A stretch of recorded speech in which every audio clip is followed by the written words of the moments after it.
যার কথা বললে আমি আবেগপ্রবণ হয়ে যাই। রংপুর জেলা স্কুলের পঞ্চম শ্রেণীর ছাত্র প্রিয়ম, আমার ছেলের বয়সী, সেই প্রিয়মকে তারা গলায় কাপড় পেঁচিয়ে হত্যা করে।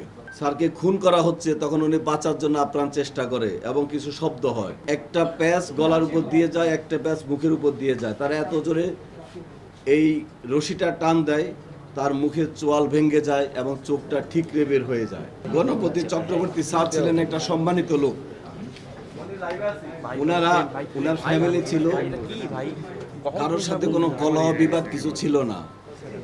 পার্শ্ববর্তী যে বাসাটা উনি এখানে বাড়ি করেছেন, পার্শ্ববর্তী বাসার উপর দিয়ে দুজন খুনি মুগ্ধ দাস এবং সিদ্ধার্থ পাশের বিল্ডিংয়ের উপর দিয়ে ওনাদের ছাদে আসে। ছাদে এসে, এটা বৃহস্পতিবার দিবাগত শেষ রাতে, তারা দুজন সম্পর্কে মামাতো ভাই, ছাদে এসে ওই ছাদে বসে তারা নেশা করে। ভিকটিম গণপতি চক্রবর্তী স্যার যখন উপরে সাউন্ড শুনে তিনি উপরে যান। খালি গায়ে ছিলেন, কাঁধে একটা গামছা ছিল। তিনি ওদেরকে ওনার ছাদে বসে আড্ডা দেওয়ার ব্যাপারে জিজ্ঞাসা করলে, চ্যালেঞ্জ করলে, ওই দুইজন খুনি, তারা যেটা আমি কথা বলেছি আসামিদের সাথে, আসামিরা তাদের পরিচয় প্রকাশ না করার জন্য, সমাজে তাদের যেন পরিচয় প্রকাশ না হয়ে যায়, তাৎক্ষণিকভাবে ওই স্যারের গলায় যে গামছাটা ছিল সেই গামছা দিয়ে পেঁচিয়ে উনাকে সেখানে হত্যা করেন। স্যারকে খুন করা হচ্ছে, তখন উনি বাঁচার জন্য আপ্রাণ চেষ্টা করে এবং কিছু শব্দ হয়। শব্দ শুনে গণপতি চক্রবর্তী স্যারের স্ত্রী প্রীতিলতা চক্রবর্তী ওরফে ভোলা, এই ম্যাডাম উপরে আসার চেষ্টা করেন।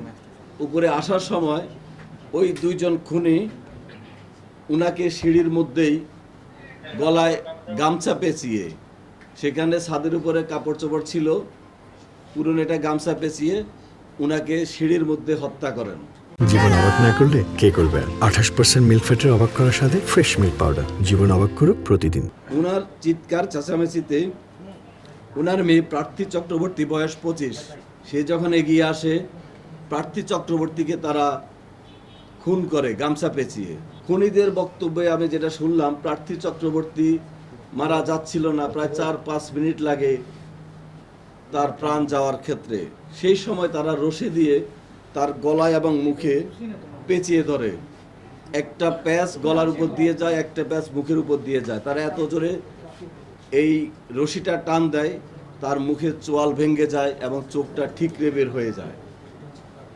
উনাকে মারার পরে খুনিদ্বয় চিন্তা করলো এই নিচে যায়। নিচে যাওয়ার পরে ছোট ছেলেটা, যার কথা বললে আমি আবেগপ্রবণ হয়ে যাই, রংপুর জেলা স্কুলের পঞ্চম শ্রেণীর ছাত্র প্রিয়ম, আমার ছেলের বয়সী, সেই প্রিয়মকে তারা গলায় কাপড় পেঁচিয়ে হত্যা করে এবং এক পর্যায়ে একটা বালিশ চাপা দিয়ে হত্যা করে।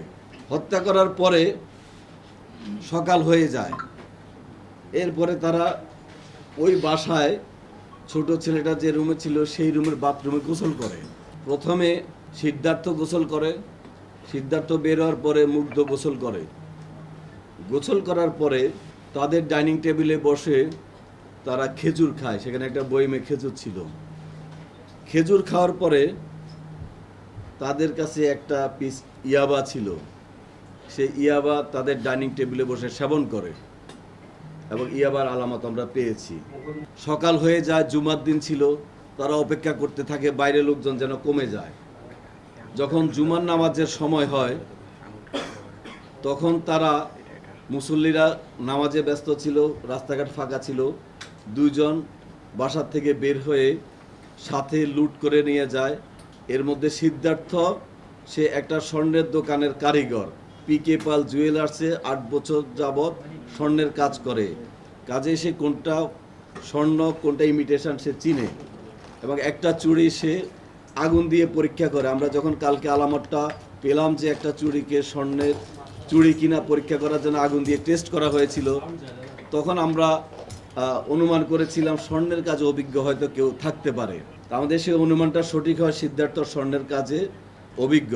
তারপরে তারা এই ঘটনাকে ডাকাতি বলে যেন পুলিশ মনে করে, সেজন্য তারা ইচ্ছাকৃতভাবে জিনিসপত্র এলোমেলো করে, অর্থাৎ তদন্তকে ভিন্ন খাতে প্রবাহিত করার জন্য ইচ্ছাকৃতভাবে এটা করে। দুপুরের দিকে তারা এখান থেকে বের হয়ে যায়। বের হয়ে যাওয়ার আগে সেই বাসায় 2টা ফোন ছিল, ফোনগুলো তারা ডিটারজেন্ট দিয়ে বালতিতে ভিজিয়ে রাখে, ফোনে যেন কোনো ফিঙ্গারপ্রিন্ট না থাকে। তারা বলেছে তাদের স্বীকারোক্তি অনুযায়ী ফিঙ্গারপ্রিন্ট যেন না থাকে, সেই উদ্দেশ্যে তারা এটা পানিতে ভিজিয়ে রাখে।